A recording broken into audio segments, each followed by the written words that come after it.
کړی دی. قلت ورته ووایه ارأیتم وخو ګورئ تاسو ان اتاکم کچری راشي په تاسو باندې عذابه عذاب د هغه بیاتا د شپې او نهارا یا د ورځې ماذا یستعجل منه نو هغه څه څیز دی د کوم چې غواړئ تاسو مجرمان خلق ثم اذا ما وقع ایا بیا هر کله چې هغه واقع شي آمنتم به نو ایمان براوړئ تاسو په هغې وقد كنتم به او حال دا چې تاسو به د هغې په هغې باندې تستعجلون تندي کوله ثم قیل بیا وویل شي للذین ظلموا او خلقو تا کوم چې ظلم وکړو ذوقوا چې اوسکئ عذاب الخلد عذاب د همیشه هل تجزون تاسو ته بدله نشي درکولی الا بما کنتم تکسبون مگر د هغه څه چې تاسو به کول. قل ارأیتم ان اتاکم عذابه بیاتا او نهارا زما محبوب پیغمبر دوی ته ووایه چې راشي تاسو ته د الله عذاب د شپې یا د ورځې ماذا یستعجل منه نو هغه څه څیز دی د کوم چې تاسو ده جلدی سره وختل دا مجرمان بس عذاب دی راغی نو جلدی سره ولې غواړي.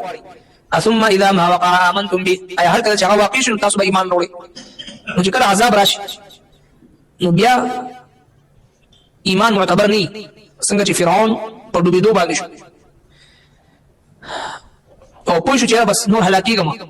سره د شپږ لکه فوج ډوبېږي لګیا دی په دې وخت کې وایي چې آمنتو ما ایمان وروړی دی الذي هغه ذات باندې آمنت به بنو اسرائیل چې کوم ذات باندې بني اسرائیل ایمان وروړي هغه رب باندې ما ایمان وروړو وانا من المسلمین زم د مسلمانانو نه. الله تبارک وتعالى فرمایي الان وقد عصيت قبل وكنت من المفسدين اوس چې کله عذاب د پستر کولیدو او په شوي چې اوس ورکیږم نو ایمان وروړي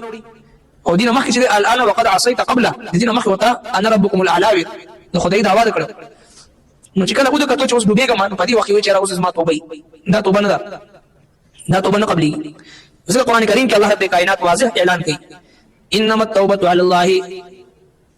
انما التوبه للذين يعملون السوء بجهاله بشک توبه قبلوي الله تبارک وتعالى او خلق چې توبه ګناه وکړي په جهالت سره ثم يتوبون من قريب او بیا فورا توبه بس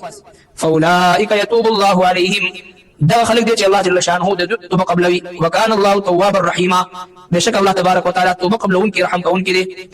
وليست التوبة او الله رب الكائنات توبه قبل دا خلقه للذين يعملون السيئات خلق بد عملون کوي حتى ترديب اذا حضر احدهم الموت شكل راشي مرد بيتا قال هو اني تبت الان اوس د سما توبه دي وخت توبه قبلي د توبې لپاره الله رب الكائنات د جون راکړي چې په دې جون کې ژوندۍ کې چې سونه قدم په قدم توبه استل پکار دی بلکې روزمره په بنیاد باندې یو دوه رکعات صلات توبه مونږ کول پکار دی چې الله تبارک وتعالى نه سړي توبه وباس نه دهانه داسې مرګ راشي چې د توبې مکمل ونشي او انسان نه ګناه کبیره سرزت شوی بغیر د توبې نه لاړ شي دا خدای د نقصان خبره ده. ځکه دوه جهان سردار مبارک فرمایي ان الله يقبل التوبه العبد ما لم يغرغر تر څو پورې غرغره د مرګ سکرات الموت ځنکدن چې موږ تاسو ورته چې دا شروع شوی نه تر دې وخت پورې الله تبارک وتعالى د خپل د بنده توبه قبلي او داسې قبلي الله جل شانه چې دوه جهان سردار مبارک فرمایي چې التائب من الذنب كمن لا ذنب له د ګناه نه توبه استون کې داسې دي چې سره د ګناه کړی نه الله تبارک وتعالى د ګناه سره معاف کوي نه يبدل الله سيئاتهم حسنات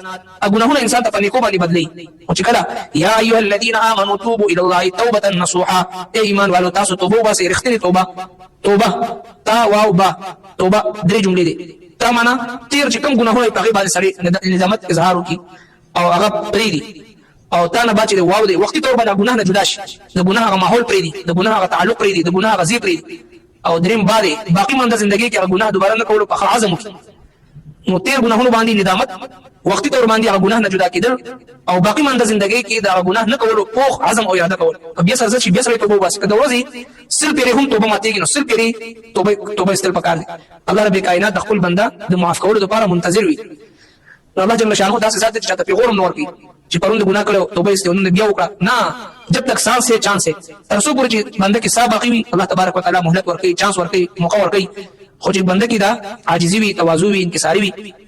غرور او تکبر نه وي په خپل عمل باندې فخر نه کبر نه او لوی نه عاجزي چې بنده کې وي نو الله تبارک وتعالى د توبې توفیق ورکړي او توبه قبلي هم توبه څه ته التوبه الندامه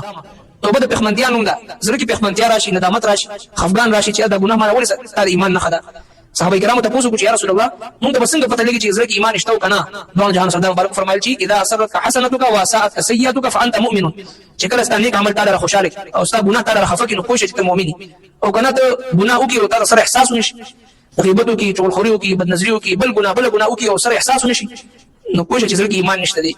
نو لہذا الله تبارک وتعالى فرمایي چې ثم اذا ما وقع امنتم به اي چې کله تاسو عذاب وینئ نو په دې وخت به ایمان وروړي دا ایمان معتبر نه دی څنګه چې هغوی فرعون وایي چې وانا من المسلمين چې عذاب ولیدو نو الله تبارک وتعالى فرمایي چې الان وقد عصيت قبل وكنت من المفسدين اوس چې عذاب ولیدو نو ستو بس دا اوس نه قبلي نو لہذا الله تبارک وتعالى مقرر کې خپل بندگانو ته په جندون نیک اعمال کول په جندون د ځان مخ کې نیک اعمال وړاندې لګل په جندون کثرت سره توبه استل كل بني ادم خطاؤون وخير الخطاؤون التوابون دور جهان صدر مبارک فرمای ټول انسانان خطاکار دي خو بهترین خطاکار هغه دي چې کم توبهګار دي کثرت سره توبه وباس نو چې کله په یو بنده کې عاجزي وي او خپل ځان خطاکار غني او ګناهګار غني سیاکار غني او کمزوري غني نو هغه توبه وباس چې کوم انسان متکبر وي خپل عمل فخر کوي او غرور کوي او ریاکاری کوي دا ریاکاری نه خره کثرت سره توبه نه استل او خپل زړه کې ډاډه اوسېدل چې هغه ډېر نیک سړی ما او ډېر صوم صلات پابندي ما او ډېر باشرای ما او ډېر دایمه دا تکبر نه خدا دا کبر دي دا ریا ده د انسان د اخلاص علامت دا چې هغه سره یې چې الله رب کائنات داسې ذات دي چې ان بطش ربک لشدید بشک استاد ربک ډېر سخت رنګول غواړي په وړو خبرو باندې ورکوټ خبره باندې چاګرس کولی او چې کله په بخلو باندې راشي الله رب کائنات داسې ذات دي چې نبئ عبادي اني انا الغفور الرحيم وان عذابي هو العذاب الاليم سترب ډیر زیات بخون کې رحم کوون کې دي خو ډیر زیات عذاب ورکون کې دي خو چې په بخلو باندې راشي نو هغه ته لوی ګناه شي نه دي او چې کله په نیولو باندې راشي نو الله رب کائنات په وړو ګناهونو باندې خپل بنده گرفت کولی شي ځکه الله رب کائنات دوی ته ترغیب ورکوي چې تاسو په جندون باندې شرک کوئ کفر کوئ ګناه کوئ او بیا د عذاب مطالبه کوي چې کله عذاب راشي نو بیا به تاسو ایمان وروړي نو چې کله عذاب راشي نو بیا ایمان هغه معتبر نه